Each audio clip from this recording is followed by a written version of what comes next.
Hi friends, welcome to my channel. இந்த வீடியோவில் வந்து நான் சிவப்பரிசி மாவில் வந்து புட்டு செய்ய போகிறேன். நான் வந்து ஒரு 2 டம்ளர் அளவுக்கு நான் மாவை எடுத்துக்கிட்டேன். மாவை எடுத்து கொஞ்சம் கொஞ்சமாக தண்ணி ஊற்றி மாவை பிணைஞ்சிக்கிட்டு உதிரியாக நான் பிணைஞ்சி எடுத்துக்கிட்டேன். கட்டிப்படாமல், கட்டிப்பட்டால் அது நல்லா இருக்காதனால நான் மாவை வந்து உதிரியாக நான் பிணைஞ்சி எடுத்துக்கிட்டேன். பிணைஞ்சி எடுத்ததுக்கப்புறம் நான் இட்லி தட்டில் வந்து அந்த குழியில் கொஞ்சம் கொஞ்சமாக மாவை போட்டு நான் ஒரு 2 விசிலுக்கு வந்து நான் இட்லி குக்கரில் வந்து வேக வச்சு எடுத்துக்கிட்டேன். அது நல்லா வேகும் போதே நமக்கு இந்த வாசனை வந்து அப்படி மணக்கும். சிவப்பரிசியில் புட்டு செய்யும்போது நான் வந்து அதுக்கப்புறம் நல்லா 2 விசில் விட்டு வேக வச்சு எடுத்ததுக்கப்புறம் மாவு வெந்ததுக்கப்புறம் நான் வந்து அதை வந்து தனியாக ஒரு பாத்திரத்தில் வந்து நான் எடுத்து வச்சுக்கிட்டேன்.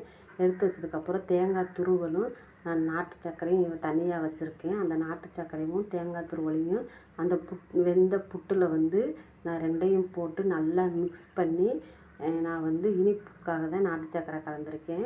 நான் வந்து 2யும் மிக்ஸ் பண்ணி நான் அவ்வளவு சுவையாகவும் நல்ல இனிப்பாகவும் மணமாகவும் இருந்துச்சு. நீங்களும் வேணும்னா இதை ட்ரை பண்ணி பாருங்கள்.